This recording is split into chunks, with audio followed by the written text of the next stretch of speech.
रामायण पर वापस चलते हुए, अभी कुछ दिनों से एक वेब सीरीज आई थी रामायण के ऊपर जिसका नाम था लेजेंड्स ऑफ हनुमान। तो इसमें काफ़ी कोशिश की गई डिटेल में दिखाने की रामायण को। अब इसमें अहिरावण का एक कैरेक्टर काफ़ी ज़्यादा उभर के सामने आया। अहिरावण का नाम हनुमान चालीसा में भी आता है। संकट मोचन में जी। हनुमान चालीसा का ही एक स्तोत्र है, उसका नाम है संकट मोचन हनुमान अष्टक। अच्छा अच्छा। उसी तो में एक आता है। एक कुछ लाइन थी, अहिरावण की भुजा उखाड़े।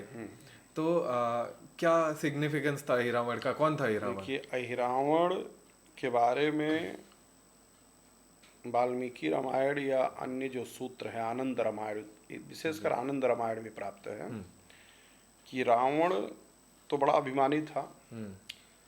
तो सबसे पहले तो उसने सोचा कि राम जी और उनकी सेना को इसी तरह मार देगा, लेकिन जब कुछ दिनों की लड़ाई के बाद उसको पता चला कि इनको हराना संभव नहीं। नहीं है। प्रहस्त, अतिकाय, देवांतक, नरांतक जैसे उसके बड़े बड़े योद्धा जब मारे गए, तब उसने माया रचना शुरू किया। और अहिरावण जो है, ये पाताल लोक का राजा था। रावण का इसको बड़ा पुत्र कहा जाता है। रावण का सबसे बड़ा पुत्र है अहिरावण। अच्छा। तो ये कुछ ऐसे नक्षत्रों में इसका जन्म हुआ कि रावण ने इसको अपने पास नहीं रखा, इसको पाताल भेज दिया और वहाँ का राजा बना दिया। अच्छा। तो और ये माया का प्रचुर जानकार था। तो युद्ध क्षेत्र में एक दिन क्या हुआ कि शाम को सूर्यास्त के बाद युद्ध बंद हो जाता था, रात्रि में पहले युद्ध नहीं होता था। हाँ। तो रात के समय में जो अहिरावण है, वो सुग्रीव का वेश धारण करके भगवान राम के शिविर में चला गया। जी। और वहाँ पर राम जी को, लक्ष्मण जी को लेकर के वो अपने पाताल लोक के लेके चला गया।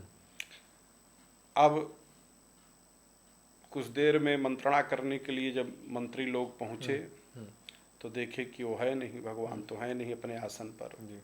खबर हुई तो हनुमान जी, जामवंत, अंगद, जो प्रमुख लोग थे, सुग्रीव स्वयं, विभीषण जी, सभी लोग आए। तो आपस में मंत्रणा हुई। तो कुछ लोगों ने देखा था, जो प्रहरी थे, भाई महाराज सुग्रीव ही गए थे भीतर। तो विभीषण ने बताया कि वो अहिरावण हो सकता है। कौन जाएगा? तो हनुमान जी गए। बंधु समेत जबै अहिरावण, लय रघुनाथ पताल सिधायो, अदेव ही पूज भली विधि सो। इस तरह का विवरण तुलसीदास जी ने लिखा है कि बंधु समेत जब अहिरावण, अर्थात लक्ष्मण जी के सहित जब अहिरावण जो है भगवान को लेके नीचे चला गया मायावी राक्षस, तब हनुमान जी गए। और गए हैं तो वहीं पर एक बड़ा महत्वपूर्ण चीज बताने जा रहे हैं कि जो भगवान का जो पंचमुखी स्वरूप आप देखते हैं, तो ये पंचमुखी स्वरूप में भगवान वहीं पर प्रकट हुए। ये अच्छा। सब आनंद रामायण में प्राप्त होगा। हाँ, इसका जो सोर्स है आनंद रामायण। तो ये अलग अलग वेरिएंट्स हैं। हाँ, रामायण कई प्रकार के हैं। जी, मतलब जो अपने तरफ से जितना जानता था कहानी के हाँ बारे में। हाँ, जी। रामायण कई प्रकार के हैं। जी। राम जी की लीलाओं का अंत नहीं है, सतकोटि पर विस्तरम। तो अहिरावण को जो है भगवान जब गए छुड़ाने के लिए, तो देखे कि अहिरावण का जो शक्ति का स्रोत था, तो 5 दीपक थे, जी। 5 दिशाओं में थे, और एक ही साथ उनको जब वो बुझेंगे तभी जाके अहिरावण मरेगा। मरेगा। तो भगवान ने वहाँ पर, हनुमान जी ने 5 मुख धारण किया 5 दिशाओं में। जी। एक तो मुख हनुमान जी का है पूर्व मुख। हाँ। दक्षिणे नारसिंहाय, दक्षिण में नारसिंह भगवान का मुख धारण किए, पश्चिम में गरुण का, उत्तर में वराह का। इस तरह से इन्होंने हयग्रीव का, और ऊर्ध्व में इन्होंने हयग्रीव का धारण किया। 5 प्रकार के मुख इन्होंने। हयग्रीव मतलब? हयग्रीव मतलब घोड़े का। अच्छा। तो ये 5 प्रकार का मुख धारण किए, तो ये पंचमुखी हनुमान जी कहलाए। अच्छा।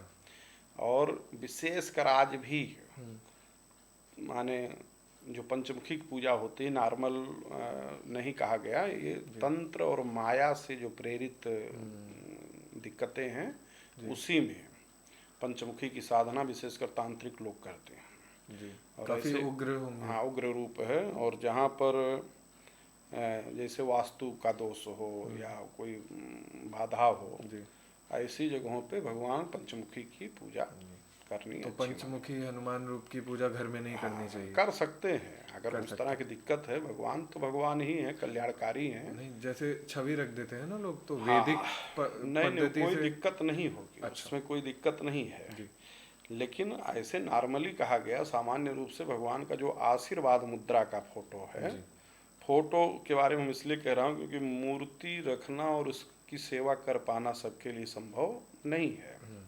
तो फोटो रखें और उनकी विधिवत पूजा करें। और पंचमुखी का महत्व हमने बता ही दिया। जी, तो ये अहिरावण है। अहिरावण को भगवान हनुमान जी ने संहार किया और उसके बाद राम जी और लक्ष्मण जी को लेके